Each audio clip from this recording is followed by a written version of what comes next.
Hi, it's my honor to introduce our speaker today. I'm sorry he's not here with us in person, but we're glad we have him. David McCollum is an East Tennessee boy who came back to this area in 2021 to join ORNL.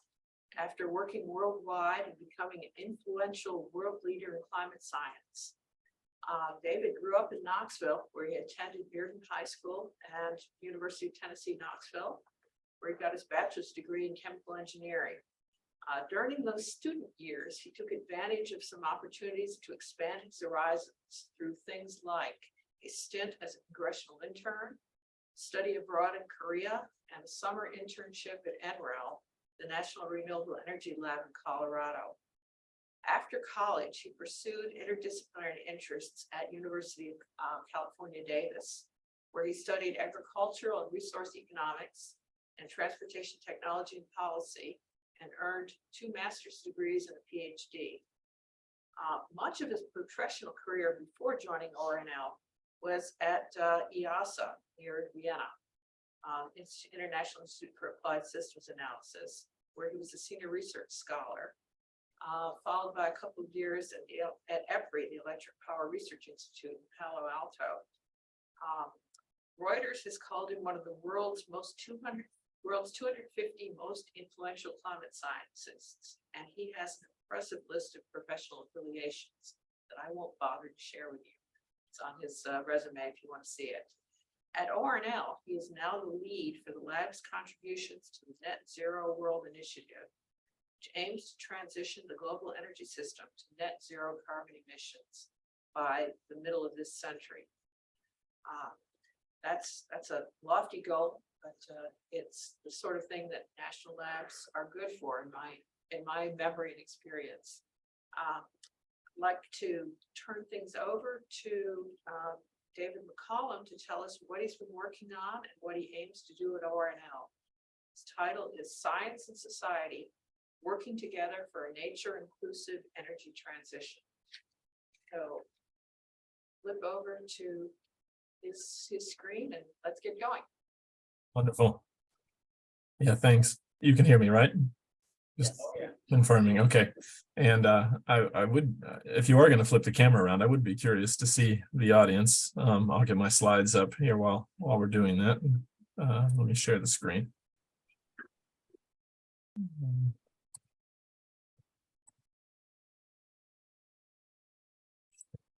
Okay. And now, so you can see the, you can see my slides now, just confirming. Yes. Yeah, and I can see the folks in the room. Yeah, that's great. Thank you for the kind and comprehensive introduction and really just the invitation to be here today, even if virtually. I mean, I feel bad that I'm not there in person, but it's not by choice. Yeah, I wasn't great last night. Everybody's been there, I know. But when I woke up today, I thought I probably shouldn't drive a car. I'm a bit low on energy, so I'm maybe not as bubbly of myself as I normally am, but more important than that is the content that I hope to convey here today and show you what some exciting things that are happening in my world of science worldwide, but then specifically ending on some of the really exciting, really cool stuff that Oak Ridge is doing at the moment. And we could talk about that, I mean, for a full day if we wanted. I'll just kind of provide some examples, but just to say, it's just really nice being in this group with this group because, as I understand it, everybody here is an alumni of Oak Ridge National Lab, unless I misunderstood. And I have to say, I've only been here at the lab for a year and a half. First half a year remotely from California, and then moved with my family last year, and it's just been fantastic. It's really a lot of fun. I always tell people it's just like if you're interested in science and big questions, it's like a playground of curiosity, and there's really a lot going on, and right now is a particularly exciting time, I have to say. So yeah, let me run through some slides, and I know I think we even have up to an hour from now, but I'm definitely not planning on taking that long. I hope we have time for some good discussion and questions. Happy to answer any questions you may have, and we can also follow up after this meeting as needed. So yeah, great. Well then, first, I think just so you kind of know where I'm going with this talk, a bit of an outline. I broke it up into 4 parts around under this big umbrella of, let's say, as the title said, the nature inclusive, also socially inclusive energy transition, but in this broad space of climate change, decarbonization, and sustainability, at least the space where I work, which brings in a lot of, it mixes the technology part with the engineering, with the economics, with the policy, what we call decision science and analysis in the lab context. Probably some of you are familiar with that term. And it's a space that we're trying to, at ORNL, build up even more in the years ahead, given how important it is and how fundamental it is to addressing a lot of the questions around how do we transition, how to, as a society, to meet these, as was said, these very lofty, very ambitious goals, right? It won't be easy. So first, I was just going to set the stage by showing some slides about the enormity of the challenge that we face, and then a little bit on the broader context that climate change and decarbonization don't exist in a vacuum. There's obviously many other issues and challenges we face as a society. How do we do this in an integrated way and do research on this in an integrated way? And then talk about the solution space that exists, just a few words, and then this unique opportunity that we have. I mean, this isn't easy, but it's also, as I said, it's a fun time to be a scientist because there's no shortage of interesting questions and at the moment good funding to work on those. So let me move to the next slide, and I would just say that you'll see in my talk that I draw a lot from the IPCC assessments, the most recent one, namely the 6th assessment report. So IPCC, for those who don't know, is the Intergovernmental Panel on Climate Change, which I've been a part of now in successive cycles since 2012-ish timeframe. And there are other colleagues at the lab have been involved over time as well. The IPCC was started in 1988. Some of you may know that it was in the AR4, the 4th assessment report, in 2007, which famously won the Nobel Peace Prize as an organization. And we had colleagues, well, I wasn't here at the time at Oak Ridge, some of you were, but there were some ORNL colleagues who received that honor, which was really neat. And so fast forward a bit, we're just now ending the 6th assessment report cycle, about to move into the 7th assessment cycle. These cycles take 6, 7, 8 years. COVID delayed this one a little bit to 8 years, but I always like drawing from IPCC work because it's very comprehensive. It's very deep, assessing the scientific literature throughout the world in many different areas, multiple lines of evidence. What do we know? What do we not know? And it's meant to be, by design, neutral and not policy prescriptive. And that is the role of the IPCC in a nutshell, really. And so having said that, one thing that came very strongly out of the most recent IPCC report, actually the so-called synthesis report, was published 2 weeks ago, agreed by scientists working with governments, agreeing on the specifics of the language. And one thing that came out very strongly was, and this is no surprise, I think, to many of you in the room, is that it is now, quote, unequivocal, they say, that that there has been human influence on the world's oceans and land and its atmosphere, that the global surface temperatures are now about 1.1 degrees Celsius above what they were in the start of the pre-industrial period, so that 1850 to 1900 timeframe, when greenhouse gas emissions started to increase, namely in North America, Europe, and elsewhere. And so it's interesting because they use this unequivocal language. I mean, this is not a new finding. It's been there with, quote, high confidence or very high confidence in previous assessment reports, but this time they state it as a fact. So there's no confidence statement even attached to it. It is now a fact. And they have this really nice, I think, illuminating graphic in there, which I know you probably can't read every single word, and that's fine. There's a lot to unpack here, but it's basically this 4-part diagram starting from the bottom in panel A, going up through B, C, and then D, which just kind of shows how greenhouse gas emissions on the bottom have increased over time. So namely carbon dioxide, but also methane, nitrous oxide have increased over time since that 1850 time period. And then that has led to starting around the turn of the last century, an increase in global temperatures. And what they show on the right is that, yes, while there is some natural variability in the system, yes, while there have been some volcanoes that have exploded along the way and some other big wildfire events, it's basically almost a one-to-one match. The observed warming we've seen is matched by the total human influence, and so that's something to keep in mind as we go here through the next slides.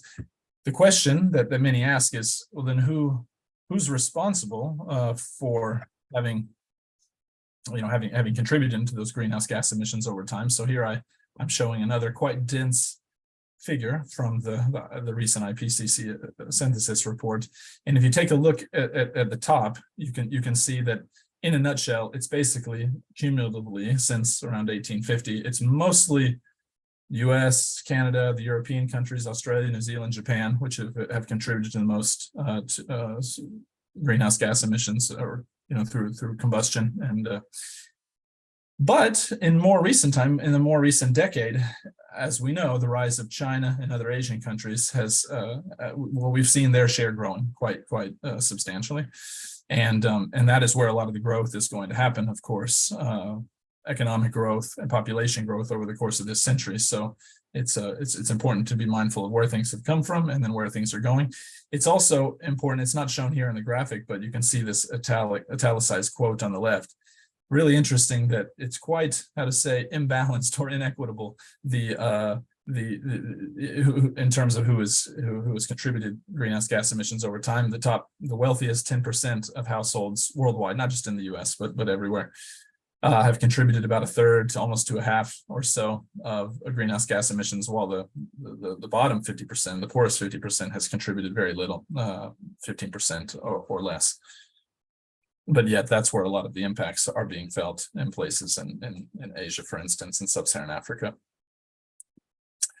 Okay, so that's the past. And then there's the question of, okay, so where are things going into the future in terms of global warming? And well, that depends on us, really. I think that's one key message that, again, isn't a big surprise, but it needs to be kind of reiterated over time. And we saw this in the synthesis report through some really, let's say, straightforward language and very cleverly shown graphics like the one that I'm showing here, that basically future warming will be determined by future emissions. So, and we have some control over that, right, in the US and elsewhere.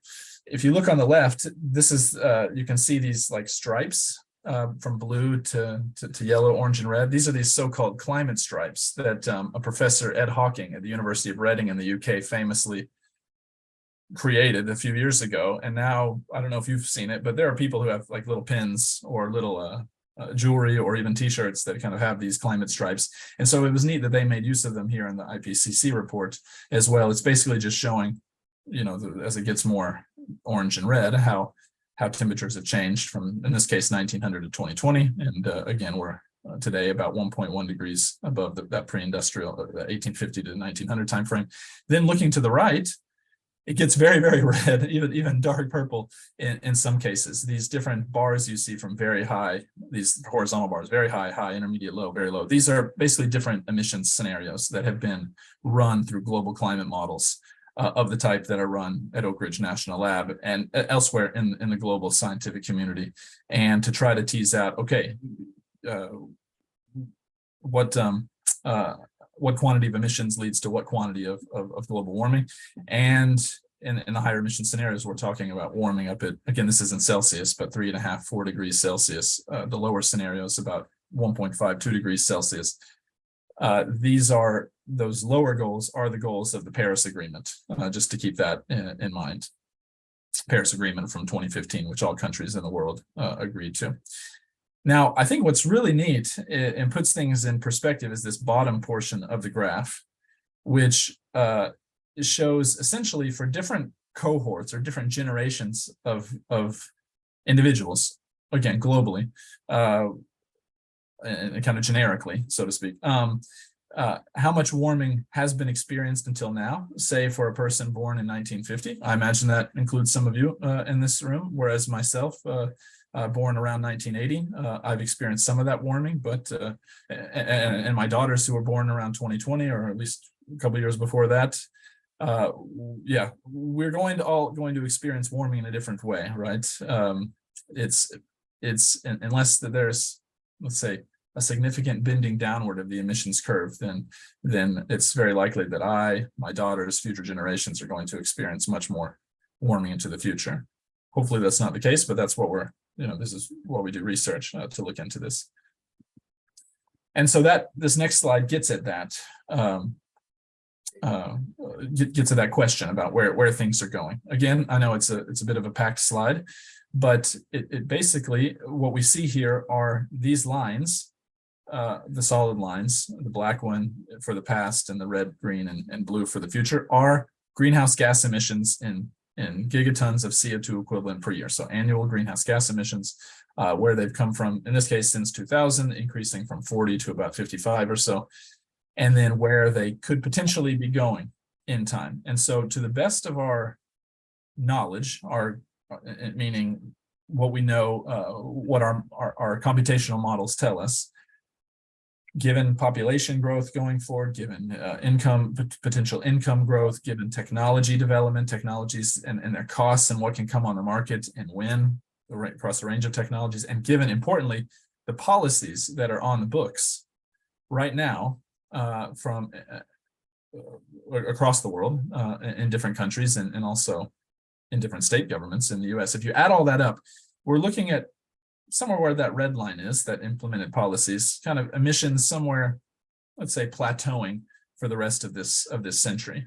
And you see these fans, these pink and tan fans around that, because there is clearly some uncertainty range. The numbers that I'm showing here are actually based on hundreds and even thousands of model runs from different so-called integrated assessment modeling teams throughout the world. And so that's where things are going, kind of this gradually increasing to flatlining emissions if with current policies on the books.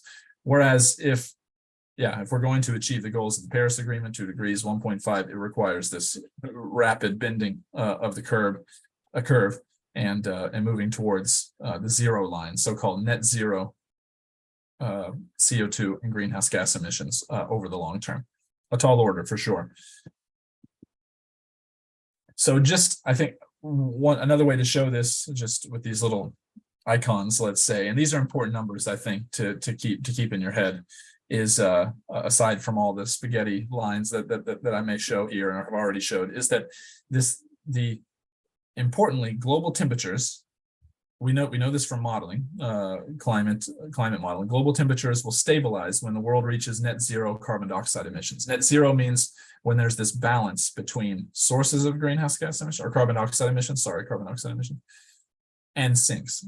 And when that gets to net zero, even if it would just stay there, basically the temperatures will cease to rise. They'll either flatline, or if the CO2 emissions go negative, then this means there would be a drawdown in global temperatures. And so we know that to reach the goals of the Paris Agreement, say the more stringent goal of 1.5 degrees, then we need to achieve net zero emissions globally, this is, around the 2050 timeframe, early 2050s. Whereas if it's the 2 degree target, we have a couple extra decades before that window needs to be closed, so 2070s or so. Whereas what I was showing before, those current policies on the books, is taking us somewhere north of 3 degrees. And then in the yellow that you see, these NDCs, that's countries' nationally determined contributions. It's basically kind of slightly more aspirational targets that countries are required to pledge in the international climate negotiation process. Even if there aren't policies yet on the books in countries to back them up, but these are kind of what they're, these are their so-called pledges. And that's a little bit south of 3 degrees. In any case, we're a bit far off from these 2 degree and 1.5 degree targets. And I'm not going to discuss climate impacts here in this talk, but even if that looks like only a few decimal points away, that's a non-trivial amount of warming in terms of impacts on sea level rise on precipitation patterns, snowpack here and there, heat wave events, and so on and so on and so on. But that's a different talk than what I'm giving today. Okay, so let me give then just a bit of the broader context here to again, not just climate focused, and that is, so as I kind of already alluded to with a different graph, we're not exactly on track to limit warming to 1.5 degrees globally, and this graph is just stacking up the various greenhouse gases that are the so-called Kyoto protocol greenhouse gases, CO2, but also methane, nitrous oxide, F gases as well. So these are continuing to rise up until this 1990 to 2019. However, there is evidence, we know, and it was evidence of increased climate action, and this was synthesized very well in the IPCC report. As of the Working Group 3 report that I'm showing the cover page here, that was as of early 2022, about a year ago, or a little more from now. And there's been some more activity since then. For instance, we know that there are already quite a few countries that have already started to achieve a steady decrease in emissions that would be, in terms of like percent year-on-year reductions, that are consistent with what globally the world needs to achieve for the 2-degree target. And this has been due to, let's say, penetration of electric vehicles. It's due to penetration of solar and wind. It's also the case that, as you know, some European countries have ceased population growth and have even peaked and are starting to decline. And so that Japan too. So that's part of it. But in any case, there is evidence of increased climate action and speed of reduction. We also know that there are climate laws present in more than 50 countries worldwide, covering more than 50% of global emissions. And this is not just at the country level, but let's say the state level or provincial level and city level. We know that almost 1,000 cities and regions throughout the world have zero emission targets. I don't, off the top of my head, know what the state of play is in Tennessee, but in any case, it does add up to be quite a lot. And again, these are numbers from more than a year ago, so there is quite a lot of activity. We also know that at the national level here in the U.S., and probably you've been tracking, some of you have been tracking some of this, the recent legislation that has and targets that set forward by the Biden administration and Congress towards moving the country towards its decarbonization goals. So in the U.S., we have this goal of roughly 50% greenhouse gas emission reductions by below 2005 levels by 2030. So 2005 to compare to 2030, 50% reduction. And also by that year, 2035, 100% carbon pollution-free power sector. So solar, wind, nuclear, carbon capture with CCS, and so on. And then also then by 2050, there's the US goal is net zero, greenhouse gas emissions economy. Those are not, let's say, locked into law yet. Maybe they will be someday. And obviously that depends on the political situation and how that evolves. But these are currently the targets of the Biden administration. What we do have that's on the books in terms of laws are the bipartisan infrastructure law, some $62 billion for a range of climate infrastructure, broadband internet, clean water, and so on type infrastructure activities. But a lot in there is climate related to build out EV charging networks, for instance. And then there's the Inflation Reduction Act, which does also some of the same things, but importantly provides an enormous number of incentives for people, households, businesses, fleet operators, and so on to purchase electric vehicles or to weatherize their homes or to install solar and so on and so on. That's it's estimated at $379 billion worth over, can't remember how many years, but over a few years that will pay out.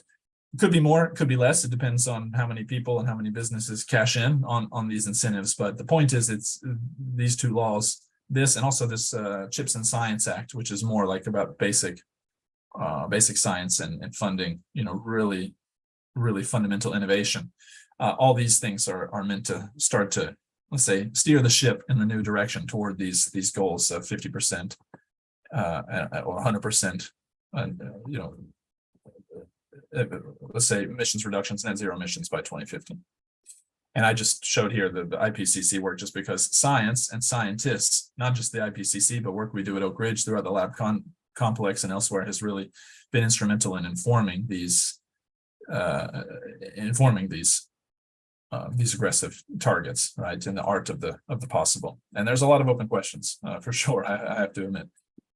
But just as I already alluded to earlier, climate change is not the only game in town. It's not the only thing we care about. I've mentioned the Paris Agreement more than once now, and that was the big UN climate change conference in 2015, where all the countries came together to agree to that, to these global goals. The 1.5 and 2 degree target. The US was, of course, out of the Paris Agreement for a few years under Trump, and now it's back in.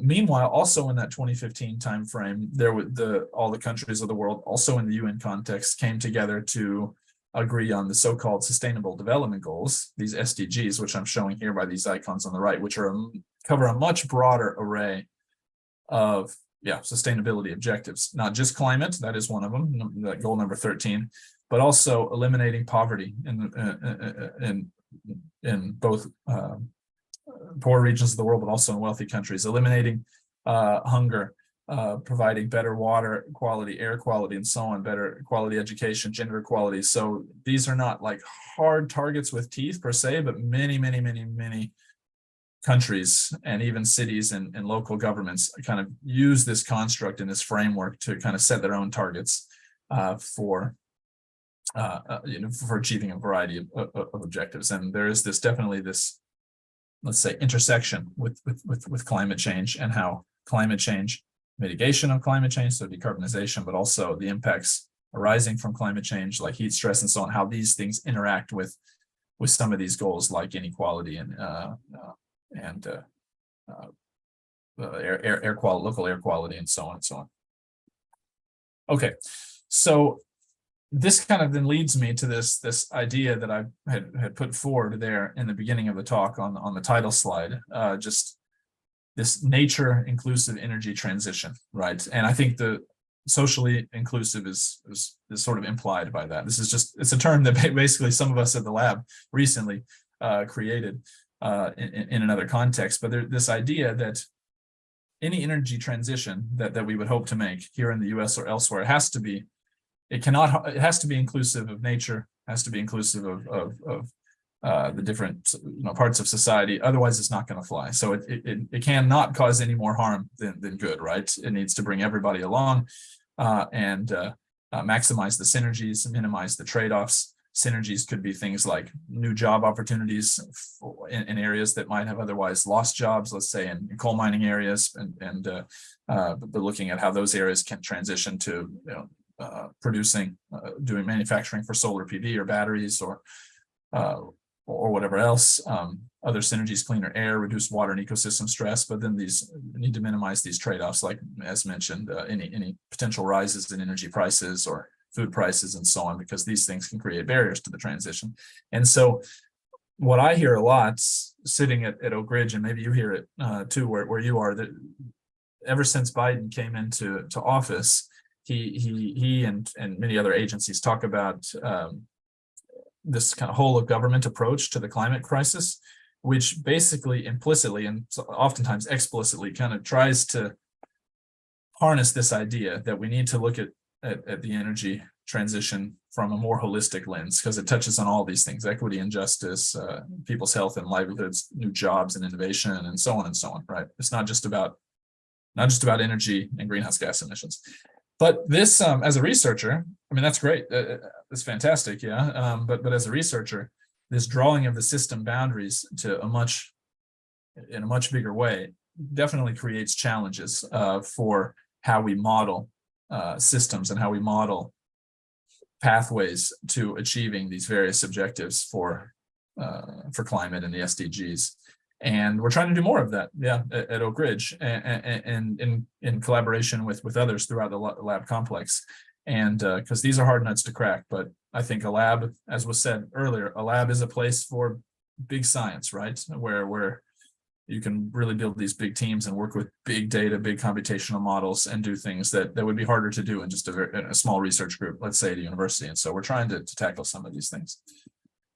Okay, and so then after a lot of that preamble about kind of where we are and what we've been seeing in recent years, I wanted to move a bit to into the solution space, and because I think that's always exciting to see what research is going on and where some of the open questions are. And I look forward to your questions and thoughts when we get to that part of the discussion as well. But just to kind of reiterate again one thing that I was saying on a different slide, and here this is a figure again from the IPCC report. A little bit busy, but if you focus just on that center section, which just shows all these squiggly lines, these by the way are not emissions trajectories or pathways. This is unitless, right? It's basically this idea that there are many pathways that we can take as a society. Even if we set out on a certain path, we're going to get some things wrong. There's going to be surprises and disruptions along the way.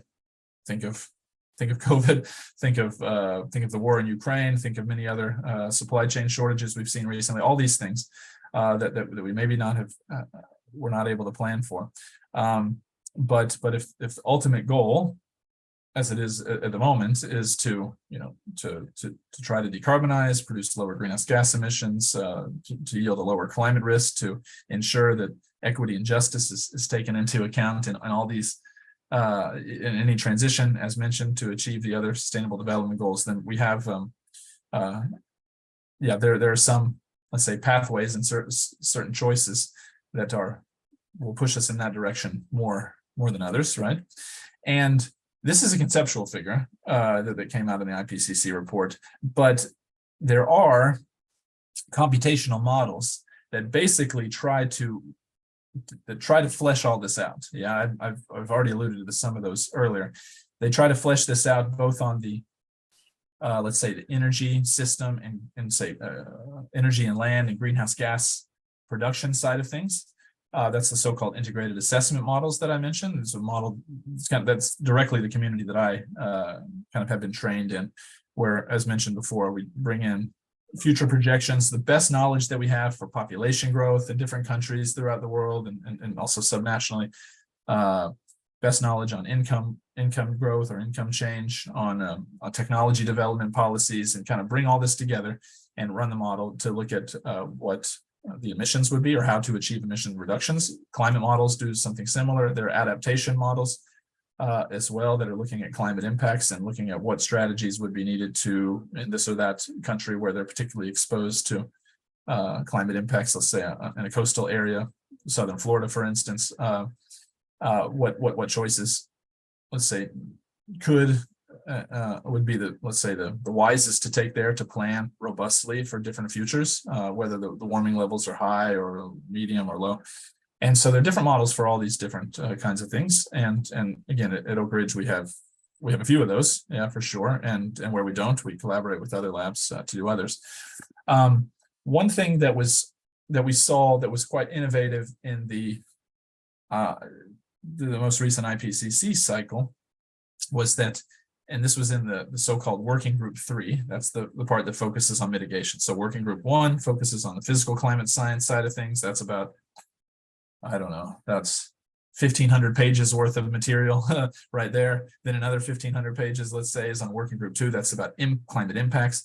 And working group 3 mitigation is similar kind of order of magnitude in terms of how much material is there. But one thing that was really important in that working group 3 context was to source all the, there was basically an open call to the research community to please submit us your scenarios, your energy transition pathway scenarios for, let's say, baseline business as usual type futures where there's continued kind of growth in emissions and warming all the way down through these deep decarbonization scenarios. This is a worldwide call, and it went into a database, and then that database was essentially mined to look at the various features, elements, aspects of those scenarios. What were the commonalities among them? So in the end, there were several thousand scenarios that were submitted of various different types. And if you're interested, you can go, there's a web link there in the bottom right-hand corner of the page where you can basically probe those scenarios for yourself. Keep in mind, there's a lot of data there, several thousand scenarios, but you can take a scenario, you can you can zoom in on a particular country or region, a particular sector, let's say the power sector, the transport sector, and look at how its energy or technology or fuel mix is changing over time, solar and wind deployment, electric vehicle deployment, and so on, just so you can see, at least for this or that model, what it is showing is a key feature of achieving a certain policy goal, let's say a temperature target. So I wanted to mention that because that was one innovative feature of this most recent report, where a lot of the insights were sourced from for the IPCC. But one thing, I mean, it is, you'll see, it's, if you do visit it, it's very easy to get lost in the weeds, right, of all those scenarios. There's so much information there. And so one thing that was, I think, also innovative in the IPCC report is that there was an attempt to kind of boil it down a bit to a limited number. In this case, I'm showing 5 different scenarios that were the so-called illustrative mitigation pathways. They were a little bit like archetypes that represented maybe a whole class of scenarios. So, you know, there was one scenario that was developed by one modeling team, let's say in Brazil or in the Netherlands or wherever, but there were maybe a few other dozen scenarios that were kind of more or less like them, that had similar features. And I wanted to step through these because I think it's just to motivate this point that there are, again, many ways that net zero emissions can be achieved globally, but you can also think of this here in the US, the state of Tennessee, or wherever, if we would run similar models here. And I'm showing here on the top for those 5 scenarios, the kind of the energy system dynamics. The different colors represent different categories of, we say, primary energy supply, the renewables, so non-biomass renewables, including solar, wind, geothermal, and there's biomass in green, fossil energy, coal, oil and gas, nuclear power, and then on the bottom, the greenhouse gas emissions that result from those.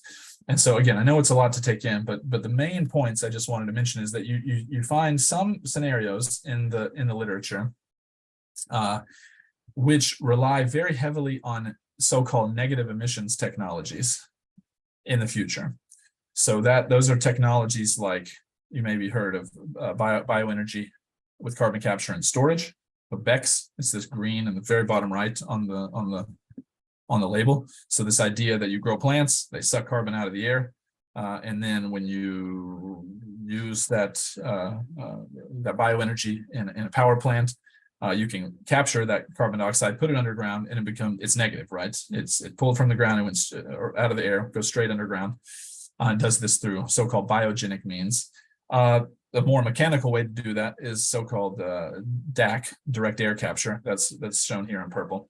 And so these 2 scenarios that I'm highlighting here with blue make, and you see a number of other scenarios in the literature like this, they make great use of these negative emissions technologies, which are still very nascent, as we know. There are some demonstration plants in Iceland and Switzerland and elsewhere. We're doing some work at Oak Ridge on this, but it's not a proven technology, let's say, although there's a lot of great interest in it and a lot of research looking into it. So when you have these negative emissions technologies, they basically help to compensate for, let's say, extra emissions elsewhere. So it allows for coal, oil, and gas use to be prolonged throughout through mid-century. That's in red here, for instance. So it requires a less rapid shift to electric vehicles, for instance. Now you have some other scenarios that are, I wouldn't say the opposite, but they kind of move in the other direction. These scenarios that by design push the demand side of the equation much more. So strong increases in energy efficiency for cars, for heat pumps, all types of consumer appliances. These are scenarios that look at, let's say, changes in urban form, or particularly in developing countries where the city infrastructure hasn't been built yet. Is it going to be more sprawling? Is it going to be more dense? There are obviously efficiency gains through more denser housing and public transit availability. So those scenarios play a lot on that. Again, these are open questions. We don't know where things are going, but and in reality, there will be some mix of all these things that we see over the next 50 to 100 years. But in those scenarios, the low demand and the sustainability, they rely almost little to no reliance on the negative emissions technologies, or at least the direct air capture. These still, as I said, as yet unproven technologies. And so, and then you have other scenarios that are kind of a mix of between. They push renewables a lot. They have some negative emissions. They push efficiency, but it's kind of a middle ground, let's say. And these are, by the way, at the global level, as I said before, there's scenarios like this can be produced for the city of Knoxville, city of Oak Ridge, the state of Tennessee, the Southeast, the U.S. as a whole, the world, and there's going to be different strokes for different folks, so to say, right? Every place is blessed with a certain resources more than others. More sunlight here, more wind there, and so different communities, different jurisdictions will do what makes most sense for them. But when you add it all up, these are kind of the different, broadly speaking, the different pathways. Okay, so now let me get to the fourth and final part of the talk, to mention some just about the opportunity, that we see here, right? These are big challenges, but there's also exciting opportunities to do research and for people to start new businesses and so on. So one thing that we've seen, and again, probably you know this, but just to reiterate it here, is again a nice figure from the IPCC report, which shows that how the cost is amazing in the past years. The cost of certain low carbon technologies like solar PV, like electric vehicles, batteries for electric vehicles, namely, but then also wind. I mean, they've just dropped precipitously in the past decade or more, and there's a little bit of a chicken egg why, but we've definitely seen deployment of these technologies increasing, which is allowed for economies of scale and so on. Not just here, but also in Europe and in China and Japan and elsewhere. And so this is very exciting to see, and we hope that we'll see also, let's say, rapid expansion and through, or at least contributed through precipitous declines in costs in some of the other technologies that are needed, for deep decarbonization and net zero emissions. For sure, we can't get all the way there to net zero with just solar PV, with wind and EVs, right? That's just a small kind of part of the portfolio, right? So we need many more. What are those many more? Well, you can find different lists if you look online, and I'm sure you could come up with many lists out of your head right now, sitting in the audience. But one thing I like, and I've liked to show more recently, is this report that came out of the White House. That was, well, it's called U.S. Innovation to Meet 2050 Climate Goals. It's from last fall, but they coined this term net zero game changers. And they basically listed a number of technologies that are at different stages of development. Some the more basic science innovation stage, some are more kind of in that demonstration level, some are already being deployed, solar PV, being deployed in a big way, for instance, and onshore wind. So if you think of it in like the TRL, like technology readiness levels, we're talking anywhere from that 0 all the way up to 9 time space. And so they listed out all these technologies I'm showing here in the table, and I know it's a lot of words, but it was kind of partly I did that by design just to show there's a lot of really exciting, really needed technologies that we at Oak Ridge National Lab and elsewhere will have to develop and have to drive the costs down for, and have to figure out what potential barriers could possibly be in the way 10 or 15 years hence, such as materials, rare earth minerals and material shortages and so on. Like, there's so many questions around these things, like long duration energy storage. I'm just reading from the list now: hydrogen and ammonia, potentially high speed and electrified rail, and even electric and hybrid aircraft are in discussions for a mid-century technology. And so I would say that at Oak Ridge, we are working on, in some way, shape, or form, on almost all of these. Maybe not electric aircraft, if I think of it, but almost in all the others. which is to say that the U.S. Department of Energy and its various technology offices, both on the applied side and the Office of Science side, are funding really really great work in all of these at the moment. So that's been fun. I would also just wanted to mention, and I'm mindful of the time. I see we have still 22 minutes, and I want to allow some time for discussion, but I don't have too much left here.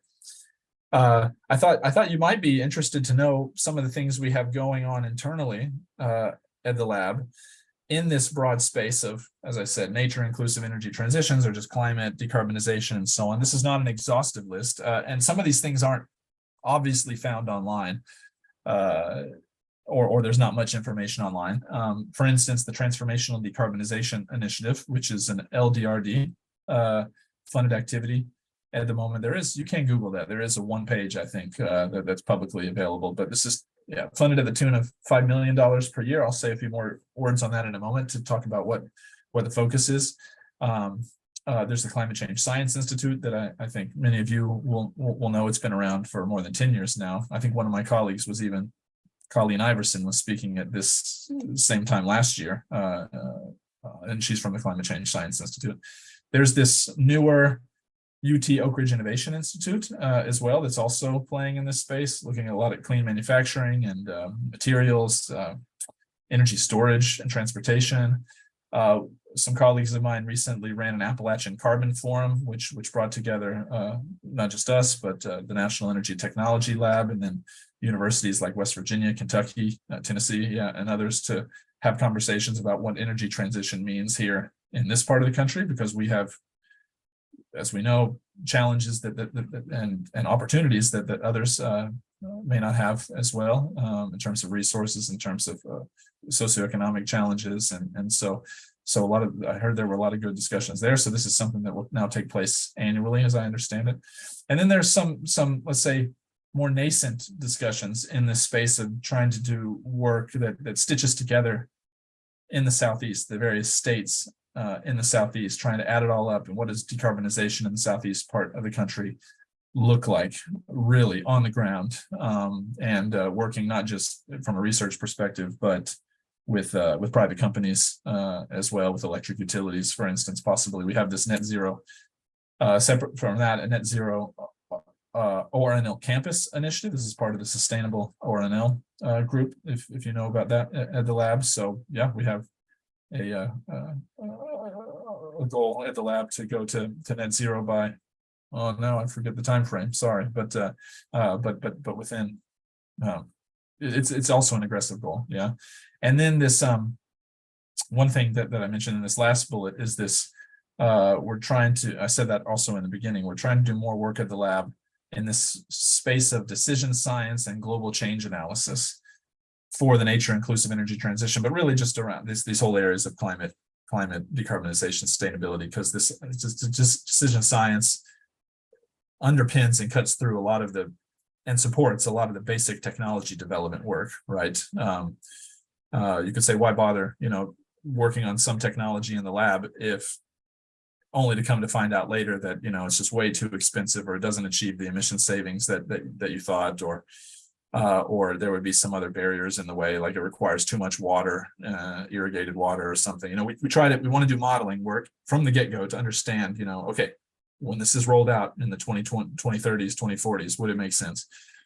And so these are just some things I mentioned. There's numerous individual projects, many of them multi-lab, that are going on at Oak Ridge that are in this broad space as well. As I said, it's an exciting time. And I think I will. Okay, I still have a few minutes. Yeah. Let me. I can run through this quickly because I was asked to speak about the Net Zero World initiative in particular, for which I'm the lab lead at Oak Ridge, but there are about a dozen or so people who were involved, and then many more throughout the lab complex and at various U.S. government agencies. So this is a neat initiative in that it was the brainchild of the current DOE Secretary, Jennifer Granholm, and also John Kerry, former Secretary of State, now the Special Presidential Envoy for Climate. He's in the State Department. They had this idea that, okay, so very internationally focusing, right? Not domestic, but we want to work with a small number of countries to help them, let's say, accelerate the pace of their decarbonization efforts, to give them more confidence to let's say, make more ambitious pledges and commitments on the international stage, like those NDCs that I mentioned before, these nationally determined contributions. Let's tap into the vast expertise that we have in the lab system to do projects of various types to help them with that, basically everywhere from analysis and modeling, road mapping activities to some technology testing, validation kind of work, demonstration works. And this is a multi-workforce development kind of work. This is a multi-year process, and we're about a year or so in right now. It includes all these labs that you see here, so 10 of the 17 actually. There's 10 or 9 U.S. government agencies that are involved. Those are all listed at the top right, not just DOE and state, but USAID and these other ones that like the Trade and Development Agency, TDA, that are responsible for helping let's say get U.S. technologies and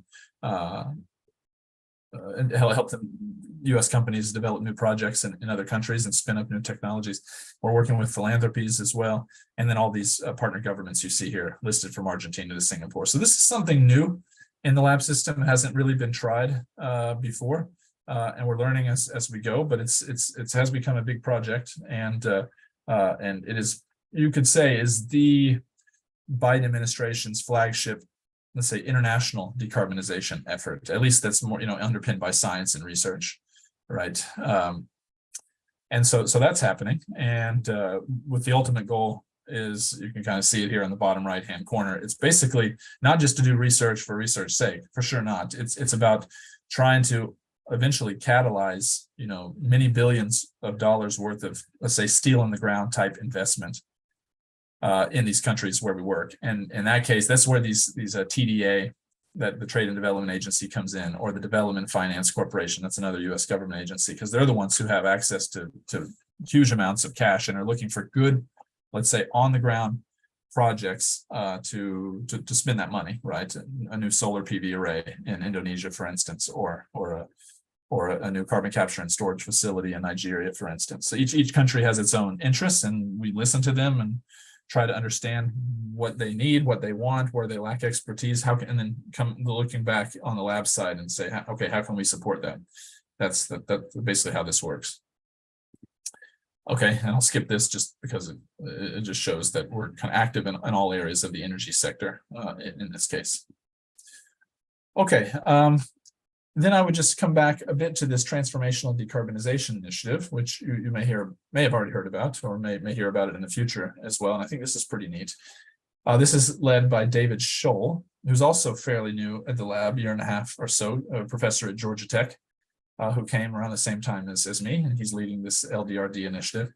And it has these, so the whole TDI, it's focused not on all aspects of decarbonization, but on carbon capture and conversion, like carbon dioxide removal, those negative emissions technologies that I mentioned, direct air capture, and so on.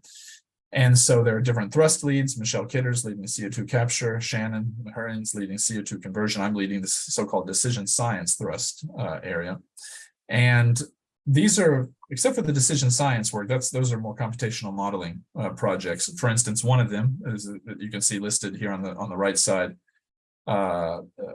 planning future CO2 infrastructure, led by Majba Udin, one of my colleagues, basically developing a model for, in the future, if you have gigantic amounts of CO2 being transported around the country, as if it was a commodity like oil or natural gas today, how do you move that around? Pipelines, ships, trucks, and so on. And he and his team have developed a model for that, which is, that's not an impossibility that we get to that point, in the 2030s, 2040s. And beyond. But aside from those modeling projects, all these that you see here in the green boxes are, let's say, early stage technology development kind of work. So in the lab, really in a small facility, trying to understand, how to produce low carbon cement or use molten salts to convert CO2 to carbon, and so on and so on. Yeah, really cool stuff. what we did, and this gets back to what I said before, and I think this is something, it's new, and not just Oak Ridge, but I think what we're seeing at other labs too.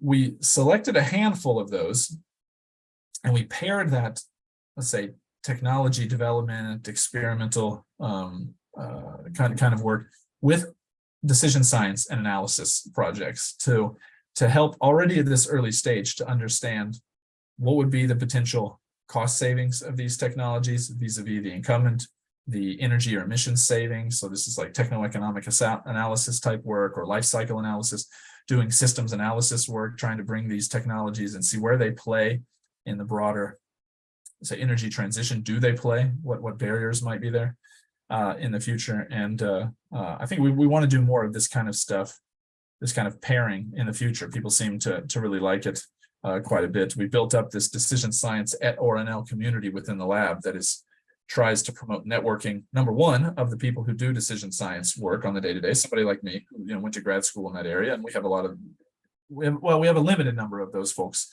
at the lab, but there's a critical mass. But then there's also then many more people we're finding who are, let's say, decision science enthusiasts, right? So our engineers and basic scientists who don't do decision science work, but see the value and want to bring that kind of work at an early stage into their project, maybe into the proposal writing stage, to say, hey, this is not just a pie in the sky idea. This could pan out over time. So please, DOE or whoever, invest in this. And we're having some good success with this. And we're trying to do more of this integration at the lab of the analysis work and the technology development experimental work. And one example of that was is this urban DAC project, which is I could talk about this for a while. This is pretty neat, but I'll try to make it short. Basically, one of these experimental projects in this TDI, Transformational Decarbonization Initiative, is led by one of my colleagues, Kashif Nawaz, who does a lot of work around HVAC systems and carbon dioxide removal and so on. And he's developed a small scale technology that basically you could put on the top of a hospital or a school or a big commercial building that would utilize all of that airflow, heat transfer type equipment that's already there, but maybe isn't always being used 24/7, 365, to use that to draw small amounts of CO2 out of the air and then store that, for later pickup or put it into a pipeline network. That's unique in the research world, because most of these carbon dioxide removal technologies that have been developed and are being demonstrated, like I mentioned before, there's some in Iceland and Switzerland. They're more of these big centralized facilities, right? That imagine like a small natural gas plant or something, kind of that size, right? Whereas, so this is very micro, very distributed. And so the question that some colleagues had, that Tomas and Nasir, who are listed here at the top as the PIs of this analysis project, was, okay, that would be really cool, but where would it make sense to do that? Would it make sense? And so they took Knox County as a case study.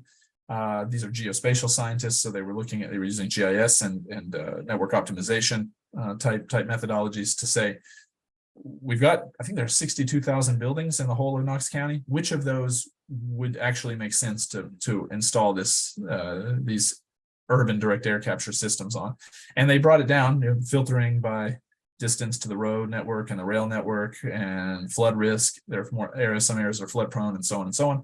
They whittled it down to basically 200 of those that would make sense. And so this is a good example of one of these projects where we're trying to match make, the decision science work and the technical work. Okay, so this is my final slide, and to leave on a note that I thought it might resonate with some of you. I always like showing this slide, but thought it might resonate with you in particular, is a quote from a former director, Alvin Weinberg. It's from 1967, where he talked about, and I really believe in this too, I mean, having been now at a big lab like Oak Ridge, he talked about the strength of a lab like ORNL lies in its interdisciplinary composition of the staff. And over and over again, it's been demonstrated the whole can be greater than the sum of its parts when people from diverse fields come together, work together, and make breakthroughs and discoveries that are denied geniuses in isolation. And he also went on. He wrote this paper in 1972 in Science, where he talked about that scientists have to be comfortable with doing some amount of like trans science work, kind of translating it over into the decision maker or policymaker space. It's a bit of a murkier space, but it's not enough to just sit at the desk or sit in the lab and do this kind of work. And so already there were these seeds of, let's say, decision science that were at the lab for a long time and have been here ever since then. I think what a lot of people don't realize is that Weinberg, maybe some of you know this because he was living in Oak Ridge, you know, for the many years after he left the lab, I think in 1972, if I'm not mistaken, but he started up at Oak Ridge Associated University's ORAL, this Institute for Energy Analysis, which was absolutely world-class and world-leading, one of the first in the whole world to look at the link between CO2 in the atmosphere and the effect on global warming. It was basically a hub for decision science and analysis. And I always think that's a neat anecdote because it shows that, yeah, this kind of work is in this broad space of nature-inclusive energy transition, has been going on in the lab or in Oak Ridge, for a long time, for now decades. Yeah. So with that, let me close and happy to take some questions in the time that we have left. Thank you.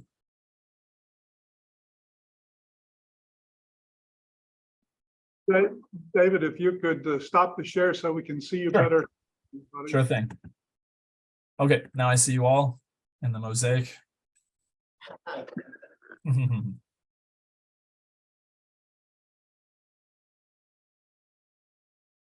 Yeah, thanks for pointing it out to the audience so that I could see. Yeah, who was there? I see a hand up. Yeah, I'm happy to take any questions, but I don't know who wants to chair. Maybe somebody on that side. I'll ask a question. You talk about direct air capture of CO2, and that's something that we all know is very difficult to accomplish.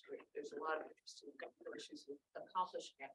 But I have been aware for a number of years, there is a lot of CO2 that is basically available in pure form that comes off various industrial activities to waste, ethanol plants, breweries, distilleries, so forth, that fertilizer plants that is not being captured.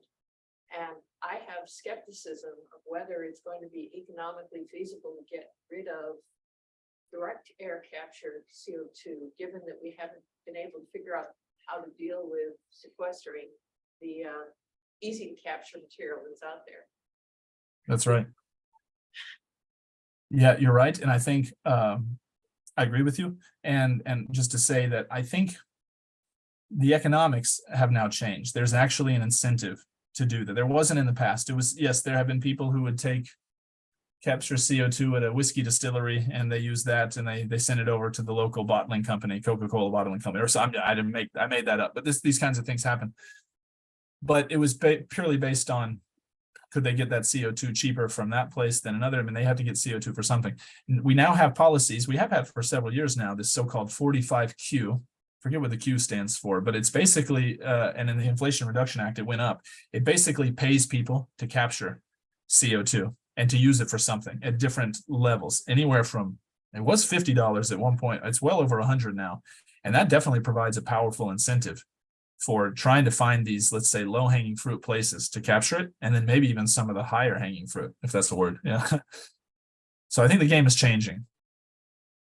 Thanks. Any other questions here?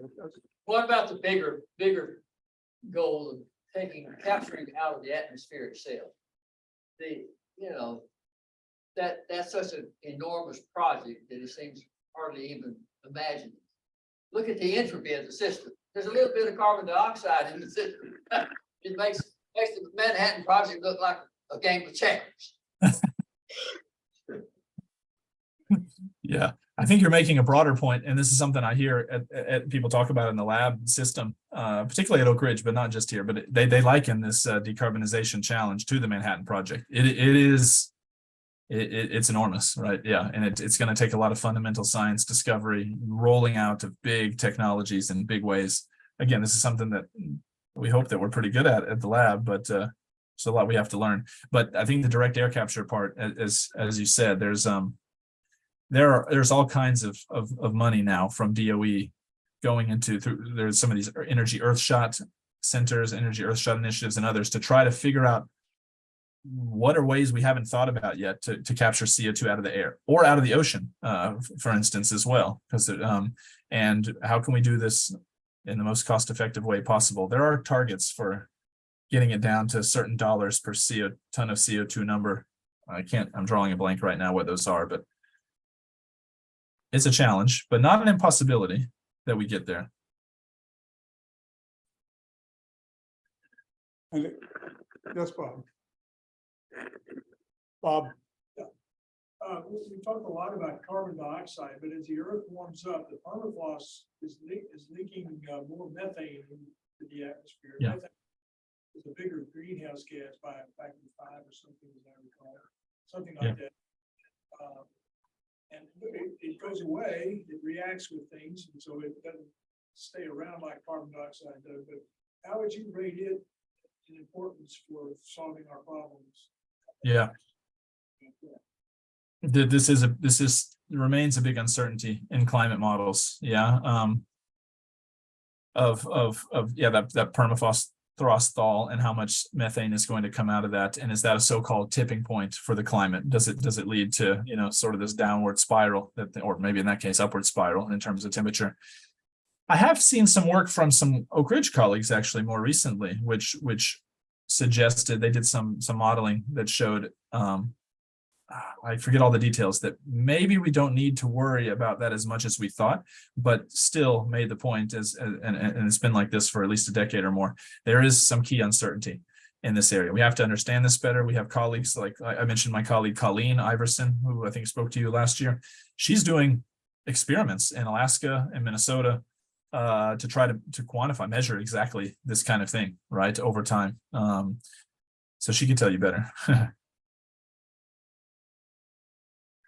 yes, In the past, Oak Ridge has had a lot of really great social scientists who work with the public on a lot of issues that to me, you know, seem like climate change, things like nuclear waste management and stuff.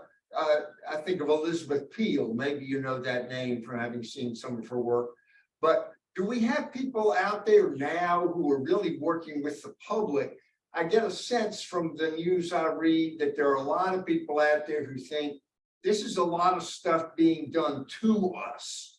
And how does this effort work with people in showing them opportunities rather than just being seen like just some edict coming down from on high?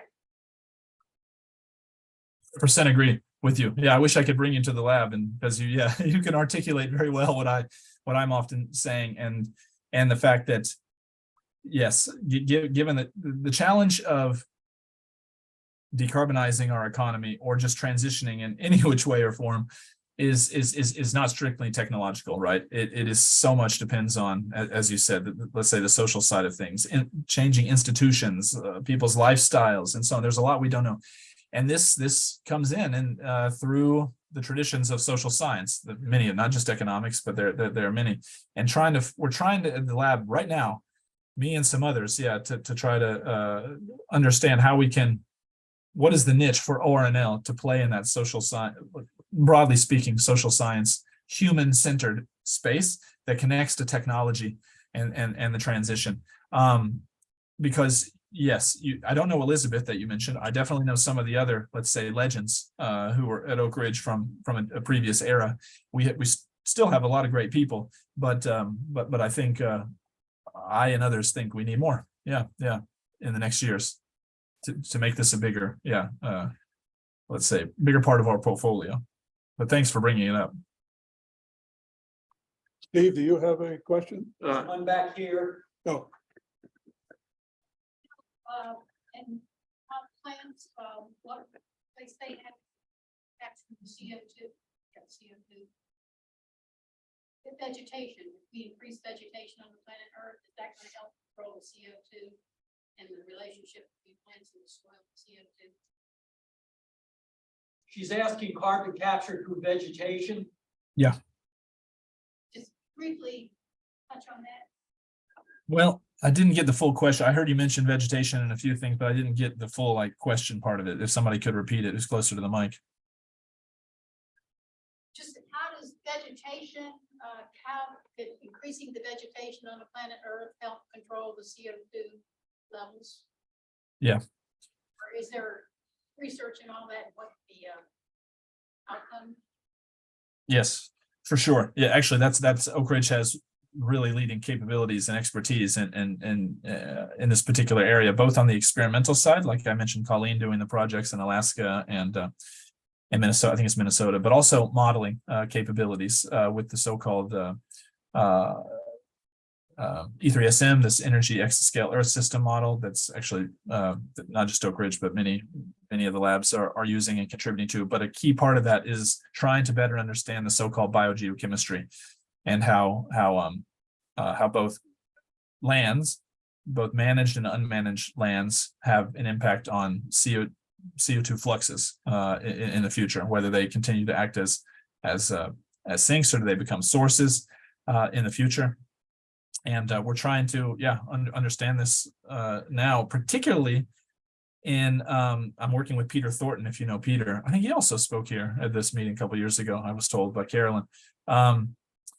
We're doing some work also with some other colleagues using that Earth system model and some of the integrated assessment models that I run and am familiar with, to understand in these scenarios where you have a peak in emissions and then a decline. Okay, and atmospheric CO2 concentrations, if they ultimately do reach a peak and then start to come down, well, that changes the dynamics of the Earth system and the vegetation in an important way. The hypothesis is that they're going to start, off-gassing, essentially. The oceans would do the same. And it's an uncertainty, how much of that off-gassing will there be? How quickly will it be? Because if it's much quicker than we think, then that has implications for the energy side of things too. It means, oh wow, now we have to decarbonize even faster, right? Because that was not carbon we were accounting for coming back out from where it had been stored. We need to, solar, wind, PV, electric vehicles even faster than now. So these are open questions. Yeah, I'll leave it at that because it's a big topic area. But I can introduce you to folks at the lab like Peter and others that if you would have follow-up questions, happy to do so. Steve, do you? Yes. Yeah, this question was raised a little bit by Ellen earlier in the discussion. My question is, what are the basic core capture technologies that they're planning to explore in the ORNL LDRD? And are they scalable? Yes, I think I'm looking back at the slide. Yeah, and the question, the punchline is the question: Are they scalable? This is what we want to understand. Yeah, better through this initiative, both on the basic science side, but also kind of bringing in the, let's say, the decision sciencey part too, the costs and the other aspects. But I'm just reading from that slide I had previously showed, and there's a lot of various technologies, both aqueous and non-aqueous solvents, using DAC with amino acids, for instance. There's some electrothermal absorption work, so quite a few. I'm not an expert myself for sure in some of these areas, but I can help you if you want to have a conversation with any of these project PIs, or with the overall initiative lead, David Scholl. I'm happy to put you together if you're curious. Yes, Ray. Just a comment that might be useful to you. Yeah. Slides had too much information on them. They were mostly unreadable. The graphs were, if you not read the axes or the labels on the axes, you pack too much information on almost every slide. Yeah. I have a response to that. This is going to be posted on YouTube. So you'll be able to hover on each one, just stop the YouTube video and But study. we shouldn't have to do that. Okay. I'm guilty. Yeah. Thanks for bringing that up. Are there any other comments or questions? If not, thank you very much, David. Thank you for the invitation. Really glad to be with you today. Thank you. Yes, get well soon. Yes. Thanks. I'm going to take a rest now. Yeah, probably this afternoon. Yeah. Okay. So, yeah. Yeah. All right. We'll be in touch on things. Thanks so much. I'll sign off now. Okay, thanks. Cheers. Bye.